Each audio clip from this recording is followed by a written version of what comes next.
나의 뜻과 하나님의 뜻이 다를 때, 하나님의 뜻을 깨닫게 되었을 때 우리가 어떻게 해야 되는지를 배웠습니다. 하나님이 말씀하시면 무조건 순종하는 게 축복인 것이죠. 여러분, 하나님에게 순종하지 않으면 내 마음대로 삽니까? 아닙니다. 하나님께 순종하지 않는 모든 사람은 세상에 복종하며 사는 것입니다. 죄에 복종하고, 자기 욕심에 복종하고, 음란에 복종하고, 돈에 복종하고, 어떤 사람은 술에 복종하고, 어떤 사람은 도박에 복종하고, 어떤 사람은 마약에 복종하고, 그렇죠? 자기 욕망에 복종해서 결국은 모두가 다 짐승같이 살게 되는 것입니다. 그렇기 때문에 우리는 하나님께서 말씀하실 때 무조건 순종하는 것, 결단하고 순종하는 것이, 그것이 정상입니다. 제가 예전에 물고기 잡는 얘기 해드렸잖아요. 족대, 반도로 구멍이 숭숭 뚫려야 되는 것이죠. 물이 다 빠져야 비로소 물고기가 들어가는 거지, 그게 아까워서 다 잡겠다고 해서 바켓스나 이런 거 갖고 하면 물 무거워서 들지도 못하고 송사리도 못 잡는 거예요. 세상이 다 빠져나가야만 거기에 하나님이 주시는 은혜가 딱 잡는 것이죠. 그러니까 우리 모든 인생에는 반드시 선택과 집중이 필요한 것이죠. 그래서 베드로는 17절에서 이렇게 얘기합니다. 11장 17절, 그런즉 하나님이 우리가 주 예수 그리스도를 믿을 때에 주신 것과 같은 선물을 그들에게도 주셨으니 내가 누구이기에 하나님을 능히 막겠느냐. 이건 뭐예요? 나는 결단했다 이것입니다. 나는 아무리 니들이 뭐라 그래도 하나님과 원수가 되고 싶지 않다. 나는 하나님의 말씀대로 선택합니다. 그러잖아요. 내가 누구이기에 하나님을 능히 막겠느냐, 이것이.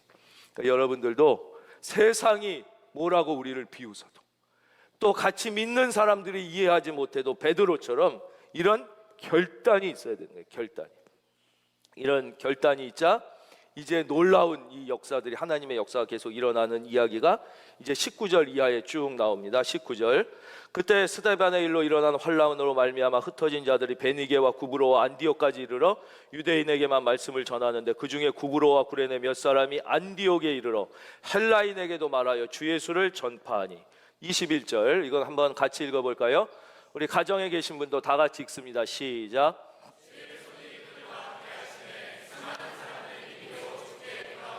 그러니까 많은 사람이 아니라 하나님의 말씀에 순종하기로 결단한, 우리가 이 사람들을 하나님을 움직이는 창조적 소수라고 말씀드렸어요. 비록 소수였지만 이들이 복음을 전하자 하나님의 손이, 주의 손이 함께 하시며 엄청난 일이 일어나서 드디어 안디옥에 그 이름도 유명한 안디옥 교회가 서게 되는 것이죠. 이제 드디어 교회가 두 개 생겼어요. 우리가 잘 아는 대로 최초의 교회 예루살렘 교회와 최초의 선교의 센터 중심이 되는 이방 교회인 안디옥 교회가 생겼습니다. 이것을 초대교회라고 하는데요. 여기서 우리가 이제 배울 수 있는 몇 가지 것들이 있어요. 이들이 이렇게 안디옥 교회를 세우고 어떻게 했냐면 26절, 만남의 안디옥에 데리고 와서 둘이 교회에 1년간 모여 있어 큰 무리를 가리키게 됩니다. 그래서 드디어 안디옥 교회가 생기게 되고, 여기에 바나바라는 아주 훌륭한 평신도 지도자, 평신도 지도자에게 가장 요구되는 첫째 덕목이 뭐라고 말씀드렸죠? 인격적 리더십이라고 말씀드렸죠. 두 번째가 영적 리더십, 마지막 세 번째가 기능적 리더십이에요. 제일 중요한 건 영적 리더십이 아니에요. 평신도 지도자 바나바는 착한 사람이에요. 이게 제일 중요해요. 그 다음에 성령과 믿음이 충만한 사람이에요.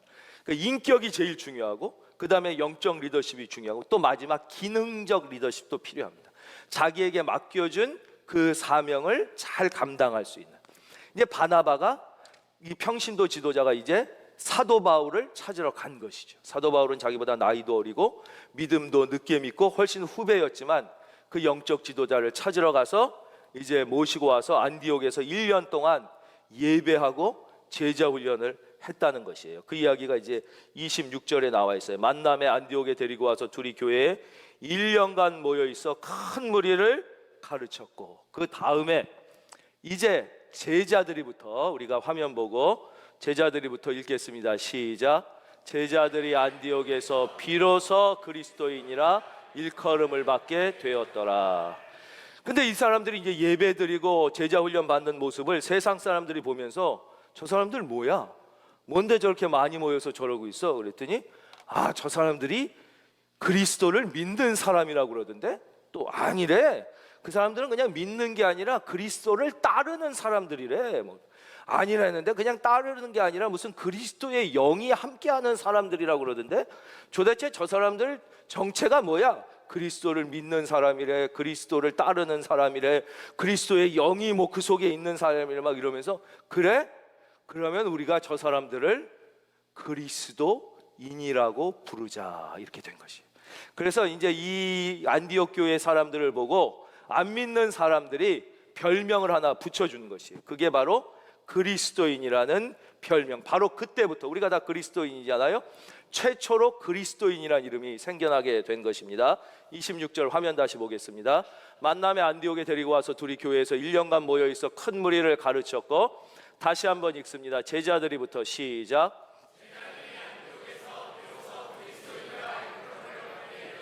아멘. 저는 당신에게도 이러한 별명이 붙기를 바랍니다. 당신에게도 세상이 그리스도인, 예수쟁이라고 낙인을 찍어주는 축복이 임할지어다. 근데 어떤 사람들은 교회에서는 예배도 드리고 찬양도 부르면서 세상에 나가서는 예수 믿는지 안 믿는지 통 구별이 안 가는 사람들이 있어요. 회사에서는, 직장에서는 예수 믿는 티를 전혀 내지 않는 사람들이 있어요. 심지어는 식사 시간에도 자기 예수 믿는 거 티 날까 봐 기도조차 안 하고 숨어 있는 사람도 있습니다. 저는 여러분들이 이런 사람이 아니기를 바랍니다. 저는 세상이 여러분들에게 그리스도인이라 낙인을 찍는 그런 축복이 여러분들에게 있기를 바랍니다. 바로 그랬다는 거지, 안디옥 교회. 이제 우리는 또 이제 19절 이하에서 이런 새롭게 시작된 안디옥 교회, 물론 예루살렘 교회가 초대교회이죠. 여기서 배우는 몇 가지 아주 교회의 중요한 본질을 배우게 돼요. 이게 초대교회의 본질이고, 그러니까 오늘날도 모든 교회와 성도의 중요한 본질인데요. 그것은 첫째 뭐냐, 교회가 자기들의 모습에 만족하지 않고 나누어 주었다는 것입니다. 이것이 초대교회의 본질이에요. 그리고 또 모든 교회의 본질이어야 돼요. 먼저 예루살렘 교회를 보십시오. 안디옥에 믿는 사람들이 생겼다는 얘기를 듣고 얼마나 아까웠겠냐고요. 최고의 평신도 중에 1등인 바나바를 나누어 줍니다.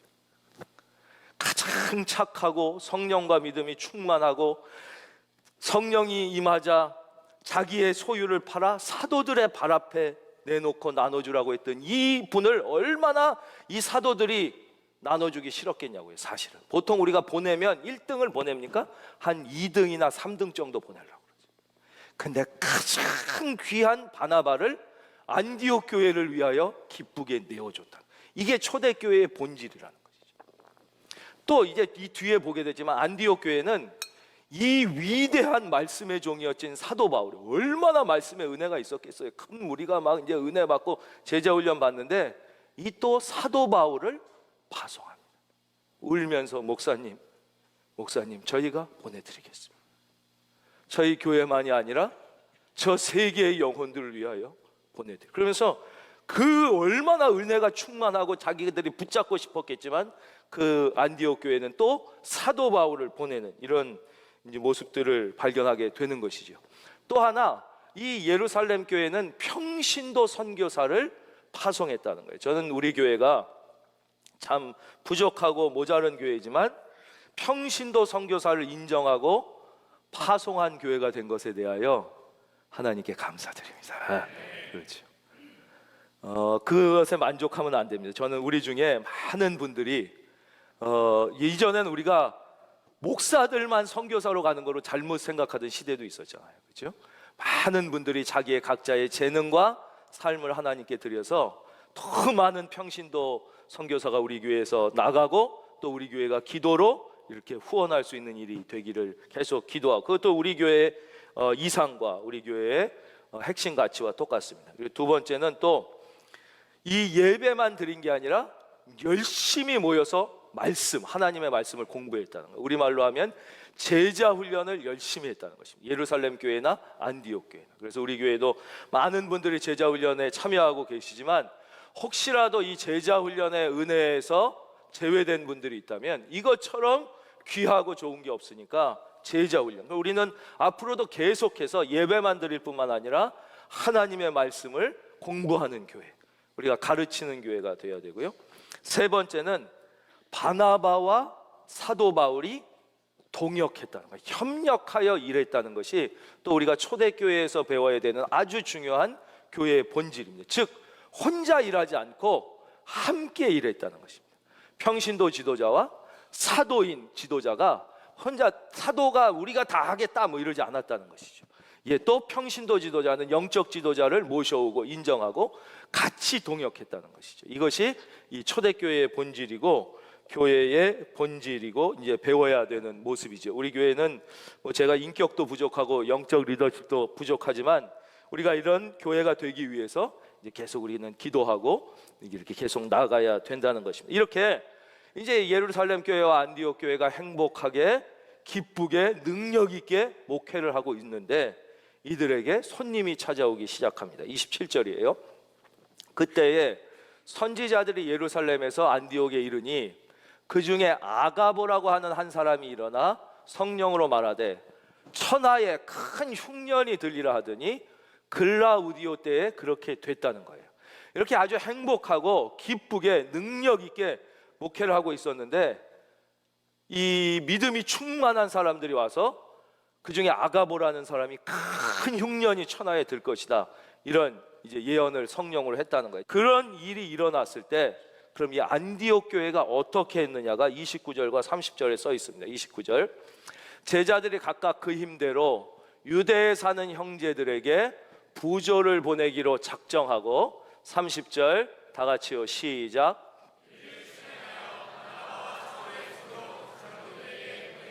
우리는 여기서 놀라운 또 하나님의 뜻을 발견하게 됩니다. 그러니까 안디옥 교회는 어떤 교회냐? 우리가 늘 공부하고 배우고 가르치고 하기를 안디옥 교회는 하나님께서 특별히 선교를 위하여 세우신 교회라고 배웠어요. 그리고 그건 맞아요. 안디옥 교회는 세계 선교의 중심지며 센터입니다.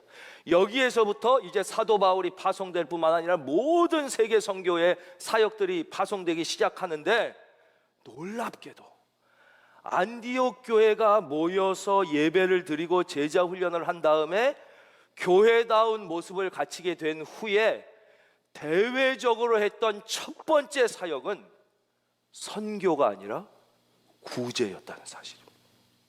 이것은 놀라운 충격입니다. 저도 놀랍게 충격을, 왜냐? 안디옥 교회는 하나님께서 선교를 위하여 세우신 선교의 센터예요. 그럼에도 불구하고 안디옥 교회가 세워진 다음에 예배드리고 제자 훈련하여 은혜가 충만한 다음에 대외적으로 했던 첫 번째 사역이 선교가 아니라 구제였다는 것입니다. 제가 이 말씀에 충격을 받고 다시 성경을 기도하면서 읽어봤습니다. 그랬더니 최초의 교회인 예루살렘, 성령을 충만하게 기도하다 받았어요. 그때 아직 교회가 세워지기 전이잖아요. 베드로가 나가서 막 열심히 복음을 전했어요. 성령. 그래서 사람들이 모여서 예루살렘 교회가 비로소 세워졌어요. 예루살렘 교회가 최초로 세워진 다음에 한 첫 번째 사역도 보니까 성령이 임하시니까 각 사람이 소유를 팔아 가난한 사람에게 필요에 따라 나눠줬다. 살펴봤더니 예루살렘 교회도 교회가 세워진 다음에 했던 대외적인 첫 번째 사역은 놀랍게도 선교가 아니라 구제였다는 것입니다. 여러분, 왜 그런 것입니까? 물론 선교와 구는 너무너무 당연히 전도를 해야 예수를 믿죠. 세계 영혼을. 그런데요, 선교와 전도는 안 믿는 사람들이 볼 때는 우리는 아무리 우리의 사랑을 밖으로 전하는 거라도 자기들끼리 좋으려고 하는 거로 보이는 거예요. 우리 교회에 많이 와라, 예수 많이 믿어라, 우리 더 부흥하자, 이렇게 보이는 거예요. 그러나 구제는 불교도 이슬람교도 유교도 무당 믿는 사람도 무신론도 심지어 교회를 공격하는 사람조차도 교회에서 하는 순전한 구제를 보면 마음에 감동을 받는다. 교회를 욕하던 사람조차도 그때 마음에 감동을 받고 하나님을 높일 수밖에 없게 된다는 거예요. 그래서 그렇게 구제가 중요한 거예요. 그러니까 오늘날 또 교회가 축복과 은혜를 받지 못하는 아주 중요한 이유, 이 교회는 성도예요. 성도님들이 하나님의 이 놀라운 그 믿음의 은혜를 누리지 못하는 가장 큰 이유 중에 하나도 무엇이냐, 우리가 이 하나님의 뜻인 구제를 실천하지 못하기 때문에 그런 것이. 보겠습니다. 하나님 말씀 29절, 제자들이 각각 그 힘대로 유대에 사는 형제들에게 부조를 보내기로 뭐 했어요? 작정했어요. 이게 매우 중요해요. 작정은 결단했다는 거예요. 마음 먹었다는 거예요. 그런데 그 결단만 한 게 아니라 그 다음이 중요해요. 이를 실행하여. 실행. 여러분 실력 있는 사람이 되고 싶으시지요? 여러분의 자녀를 실력 있게 키우시고 싶으시지요? 실력은 무엇입니까? 실행력에서 행자를 빼는 게 실력이에요. 머리로 IQ가 좋다고 실력이 있는 게 아니에요. 머리로는 1000번 집을 지었다가 무너뜨릴 수 있어요. 실제로 실행하는 것만 실력이에요. 근데 우리는 착각하는 게 IQ가 좋고 머리로 많이 아는 게 실력인 걸로 착각해서 그런 거예요. 여러분 정주영 회장이 더 많이 알겠어요? 경제학 박사가 더 많이 알겠어요? 경제학 박사가 훨씬 더 많이 알죠. 그 아는 것을 실행하는 힘, 그것을 바꿔서 실력이라고 그러는 거예요. 실력이라고. 여러분 하나님이 여러분에게 말씀해 주실 때 여러분 설교를 들으면 그것을 실행할 수 있는 실력이 있기를 바랍니다. 머리로만 생각하고 머리로만 뭐 비판하고, 이건 실력이 아니에요. 그건 실력이 없는 사람이에요. 이분들은 결단했을 뿐만 아니라 그것을 실천한 거예요. 자연 다큐멘터리, 오늘 타레비 얘기를 많이 하네. 옛날에 KBS에서 한 자연 다큐멘터리가 있어요. 그런 거 이제 주로 아저씨들이 좋아하잖아요. 동물의 왕, 저도 아주 그런 것만 주로 보는데 예. 거기에 보면 이제 우리나라가 이 자연이 좋아지면서 봄에 새들이 많이 날라와 가지고 백로들이 막 이렇게 나뭇가지를 들고 이제 알을 낳고 막 새끼를 막 이렇게 낳는 거예요. 새끼를 낳는데 그 중에 어떤 게 백로가 그 둥지에서 그만 떨어지게 됐어요. 근데 초등학교 3, 4학년 애들이 집에 학교 끝나고 오다가 그 떨어진 백로를 찾았어요. 그리고는 이거를 착 안고 집에 갖고 와서 잘 키우는 거예요. 잘 키우는 거예요. 그걸 이제 비교하는 거예요. 둥지에서 애미가 먹이는 것과 집에서 키우는 것이 어느 게 더 빨리 자라나. 그러니까 집에서 키우는 거는 얘들이 막 동생처럼 막 끌어안고 막 이렇게 만져주고 먹을 거 계속 좋은 거 막 계속 갖다 줘요. 근데 둥지에 있는 건 어미가 잡을 수 있는 먹이가 많지 않으니까 뭐 더 못 먹고, 그러니까 크는 게 오히려 이 집에서 키우는 게 훨씬 빨리 크더라고요. 쭉쭉쭉쭉 크고 이 둥지의 거는 먹기도 하고 막 지들끼리 막 부딪히도 잘 못 크기도 하고 막 그랬어요. 그러면서 이제 여름이 쫙 지나고 가을이 됐는데 얘가 훨씬 윤기도 나고 커. 오히려 둥지에 있는 애들은 별거가 없어요. 근데 이제 가을이 돼가지고 이제 얘네들이 날기 연습을 하면서 이제 둥지를 떠나서 날아야 되는데, 문제는 둥지에서 있는 것은 이렇게 하면서 실패하면서 결국 날아가는데 좋은 거 다 먹고 한 애는 못 날르는 거예요. 그래서 전문가를 데리고 왔어요. 뭐 그런 거 박사 데리고 와가지고, 아니 얘가 이렇게 뭐 사진 찍어도 발육 상태도 좋고 막 이런데 왜 못 나르냐고 그랬더니 하도 처먹기만 많이 처먹어서 말을 그렇게 하지 않았으니까. 왜냐? 이 날 수 있는 이게 쟤네들보다 약하지 않은데 너무 밑이 비대한 거예요. 그래서 이 힘이 몸을 못 뜨게 한다는 거예요. 여러분, 나만 혼자 너무 처먹고 있지는 않냐 이거예요. 도대체 어느 정도 더 처먹으면 만족하겠냐 하는 거예요. 좀 더 처잡수시면 그때는 순종하겠습니까? 그런 거 없어요. 우리 교회 교인이 많다고 제가 마음에 만족이 있을 것 같습니까? 그런 거 없어요. 더 큰 교회가 계속 보이는데, 수십만 교회가 계속 보이지. 록펠러에게 뭐라고 그랬어요? 회장님, 아직도 록펠러가 한 유명한 얘기 있죠. 조금만 더. 그래서 록펠러가 죽게 되었잖아요. 그렇죠? 그 59세에 이제 죽게 돼가지고 그때 하나님 앞에 회개하고 어떻게 했어요? 자기 재산 다 놔두기로 시작하면서 이제 시카고 대학 세우고 뉴욕 교회 세우고 죽는다 그러니까 그때부터 죽는다 그런 날부터 99세까지 살잖아요. 아니 옛날 분이 그렇게 산 건 지금 120세잖아요.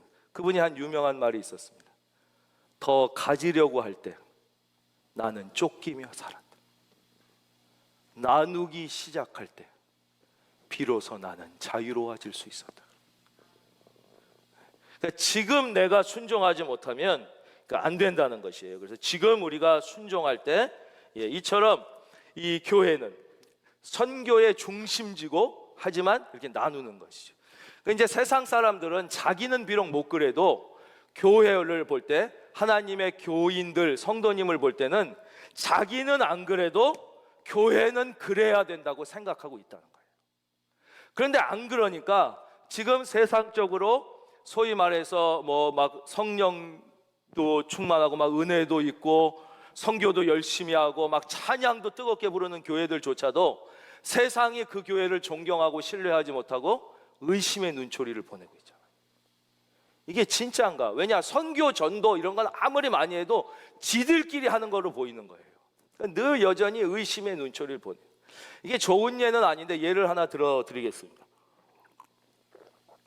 왜 지들이 그러지 우리에게 그래? 이게 안 되는 게요, 우리가 다 똑같이 예수님을 믿고 하나님의 자녀가 됐잖아요. 저도 하나님의 자녀고 여러분은 또 하나님의 자녀고, 저는 목사로서 저의 직분을 감당하고, 어떤 분은 선생님으로서, 어떤 분은 장사하는 분으로서, 어떤 분은 주부로서 다 똑같이 하나님이 우리에게 주신 일을 감당한다고 하지만, 그래도 여러분, 목사가요 만약에 무조건 지 새끼만 소중한 줄 알고 지 새끼만 챙기면 여러분 실망하지 않겠습니까? 나는 그래도 내 새끼 먼저 챙기지, 아무리 예수 믿어도. 그리고 남도 돕지만 목사도 일단 내 새끼가 먼저지 뭐. 아무리 교인이 귀해도, 아무리 고아가 불쌍해, 내 새끼 먼저 다 챙기고, 그러면 여러분 실망하지 않겠습니까? 마음에 뭔가 불편하지 않겠냐 하는 것이죠. 나는 똑같이 예수 믿고 똑같이 우리가 하나님의 사람이라고 그러고 똑같이 하지만, 나는 돈 모아서 집도 사고 다 하겠지만 목사도 똑같이 돈 모아서 집 사고 주식 투자하고 이러면서 주의 일을 한다고 그러면 솔직히 실망하지 않겠습니까? 나는 그래도, 그렇죠? 예. 세상 사람들이 우리를 향해서 그러니까 저와 여러분의 차이보다 세상 사람과 우리의 차이가 훨씬 크잖아요.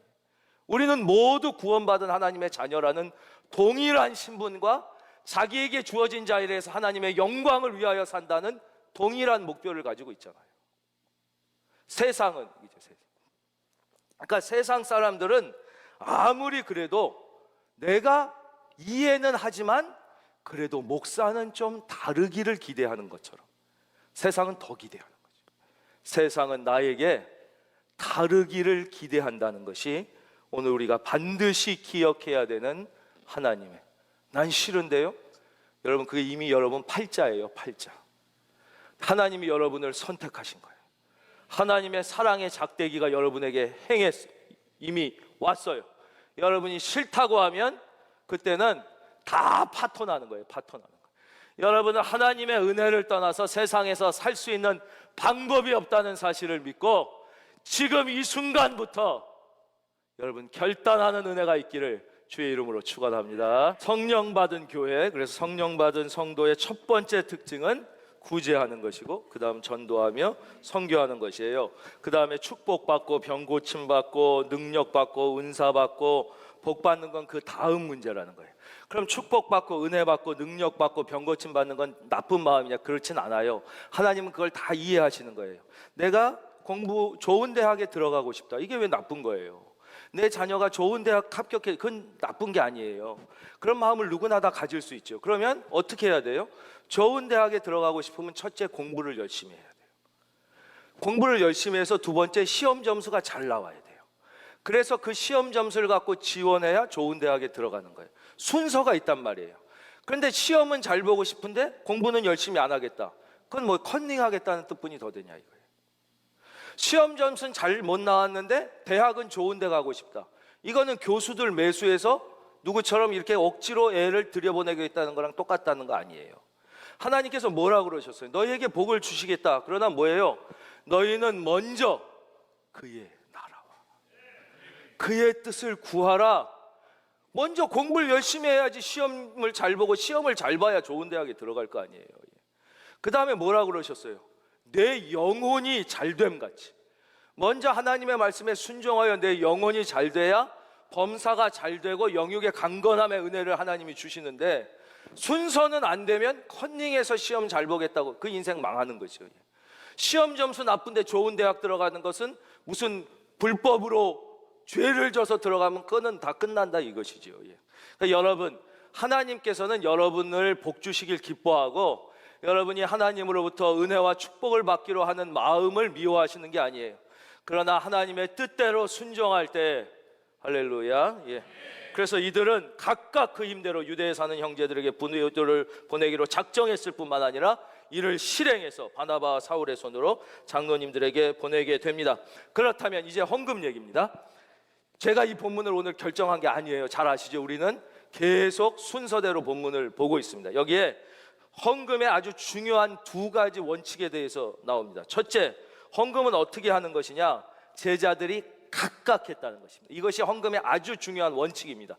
헌금은 각각 하는 것입니다. 각각. 헌금은 각각 하는 것입니다. 자기가 오직 하나님과의 1대1의 관계로 각각 하는 것이지 전혀 다른 사람이 개입할 여지가 없고 다른 사람이 신경 쓸 여지도 없고 신경 쓸 필요도 없는 것입니다. 근데 많은 사람들은 현재 교회에서도 각각 하는 것을 부담스러워합니다. 특별히 임직 헌금이 그렇죠. 우리 교회는 아예 임직 헌금 자체가 없습니다만 많은 교회들은 임직을 하게 되면 무슨 권사님은 얼마, 뭐 안수 집사님은 얼마, 장로님은 얼마 헌금을, 왜냐하면 자기가 남보다 적게 하니까 이게 싫으니까. 누군 더 많이 하고 나는 적게 하면 자존심 상할까 봐. 그런 인간적인 생각을 하면 안 된다는 것이죠. 각각 오직 하나님과 나와의 관계지 다른 사람을 왜 헌금에 신경 쓰냐 이거예요. 여러분, 부자의 100만 원과 가난한 과부의 100만 원이 같습니까? 하나님은 가난한 과부의 동전 두 잎을 칭찬하시고 기쁘게 받으셨다는 사실을 기억하기를 바랍니다. 근데 그것을 맞춰서 하게, 우리는 뭐 아예 임직 헌금 자체를 없앴지만 그것은 진정한 헌금의 자세가 아니라는 것이. 그래서 딱 정해서 뭐 얼마 이러면 안 돼. 하나님과 나만의 관계. 그래서 자기의 상황에서 각각 하는 거예요. 그래서 우리 교회도 전에도 우리 교회만이 아니 다 그래요. 다 보면 교회들 뒤에 헌금 봉투함이 다 있어가지고 11조 감사헌금 성경금 다 도장 찍어서 다 꽂아줬단 말이에요. 그거 제가 없애자고 그래서 없앤 거 아니에요. 하나님과 나와의 1대1 관계인데 그걸 왜 그때 반대 무지하게 많았어요. 아니 그러면 11조 까먹고 안 하는 사람이 있으면 어떡합니까? 뭐 권사 안수 집사인데 11조 안 하는 사람들은 그러면 어떻게 알아냅니까? 그 무슨 상관이에요? 우리가 알아서 뭐 할 거예요? 그건 하나님과 자기와의 1대1 관계. 그 헌금하다 보면 또 어쩌다 실수로 자기 봉투가 아니라 남의 봉투 꺼내서 이렇게 보고 그런 경우도 다 있었잖아요. 여러분, 헌금은 다시 말씀드리지만 하나님과 나만의 관계 속에서 각각 하는 것이죠. 여러분 한번 따라 할까요? 헌금은 하나님과 나와의 관계다. 이건 전혀 다른 사람을 신경 쓸 일도 아니고 다른 사람을 내가 신경 쓸 필요도 아예 없는 것입니다. 두 번째, 헌금은 어떻게 하는 것이냐? 그 힘대로 하는 것입니다. 보겠습니다. 각각 그 힘대로. 한번 따라 할까요? 각각 그 힘대로. 그 힘대로는 무슨 뜻이냐면 형편에 따라 최선을 다해서란 뜻입니다. 여러분, 헌금은 형편에 따라 하는 것입니다. 하나님이 많이 주시면 많이 하고 적게 주시면 적게 하는 것입니다. 이번에 주시면 이번에 하고 안 주시면 다음에 할 수도 있는 것입니다. 또 안 주시면 못 할 수도 있는 거예요. 절대 헌금 때문에 힘들어하면 안 되는 거예요. 자기가 형편대로 최선을 다하는 게 헌금이지. 여러분, 헌금은요 하나님께서 선택된 자녀에게 주신 축복이에요. 축복. 근데 이 축복이 여러분에게 시험이나 스트레스가 돼서는 절대 안 된다는 것이에요. 그러니까 특별히 저는 여기에 대해서 저희 아버님 말씀을 좀, 저희 아버님은 장로님이셨어요. 그러니까 저희 아버님은 늘 머릿속에 그 교회도 몇천 명 되는 저희 아버님이 섬기던 교회도 큰 교회였는데 내가 헌금을 제일 많이 들어야 된다는 강박관념이 늘 있으셨어요. 늘 제일 많이. 그런데 이제 40대 때는 좀 괜찮고 50대, 60대는 그래도 막 일하시고 또 더 늦게까지 일하시고 그러면 수입이 좀 있으니까 그게 감당이 되는데, 이제 60대 넘어가시면서는 은퇴하시고 수입은 적은데도 내가 헌금은 1등으로 해야 된다고 생각을 하시고, 그러니까 늘 헌금 때문에 스트레스를 받으셨어요. 늘 이번에 추수감사절 내가 제일 많이 드려야 되는데 어떡하나, 늘 그러셨어요. 여러분, 절대 그렇지 않습니다. 비록 저희 아버님이시지만 그것은 잘못된 것입니다. 헌금은 각자 자기의 형편대로 자기가 할 수 있는 상황에서 최선을 다하는 것이고, 그것이 헌금의 바른 모습이에요. 하나님은 절대 여러분의 헌금의 양의 숫자를 보시지 않습니다. 그 중심을 보시는 거예요. 여러분, 재벌의 1억은 어떻게 보면 가난한 사람의 10만 원보다 훨씬 적을 수도 있는 거예요. 그렇기 때문에 하나님은 절대, 그래서 이게 헌금의 아주 중요한 원칙이에요. 각각 하나님과 나와의 1대1 관계로 내 있는 형편에서 많이 주시면 많이 드리고, 적게 주시면 또 적게 드려도 되고, 안 주시면 못 드려도 상관없는 것입니다. 이들은 이렇게 헌금을 드려서 어떻게 했습니까? 30절, 이를 실행하여 바나바와 사울의 손으로 장로들에게 보냈는데, 이 사람들이 누구냐? 바로 29절, 유대에 사는 사람들이에요. 이게 얼마나 놀라운 일입니까, 여러분? 지금 안디옥 교회는 이제 시작된 지 1년이 채 안 된 갓난아기 교회예요. 처음에 예수 믿는 사람들이 시작된 데가 어디냐면 유대에서 시작됐단 말이에요. 그런데 채 1년도 안 된 갓난아기 교회가 처음에 예수 믿는 복음이 시작됐던 유대를 돕는 이 놀라운, 상상할 수도 없는 일이 일어난 것이죠. 여러분, 이것이 복음의 일이에요. 여러분, 하나님의 말씀에 순종하면 여러분 인생에는요, 상상할 수 없는 일이, 여러분들 그걸 경험하시기를 바랍니다. 저는 여러분이 그렇게 살기를 바라는 거예요. 우리나라 보십시오. 영국의 아주 유명한 일간지에서 뭐라고 그랬어요? 대한민국에서 민주주의가 꼽히는 것은 쓰레기통에서 장미가 꼽히는 것보다 더 불가능한 일이라고 그랬는데, 지금 우리나라처럼 민주주의가 잘 되는 나라가 어디 있어요?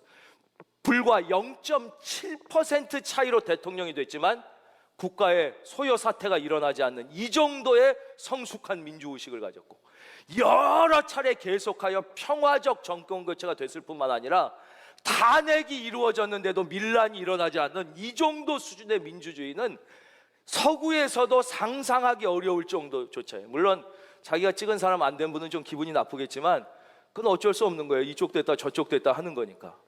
경제 보십시오.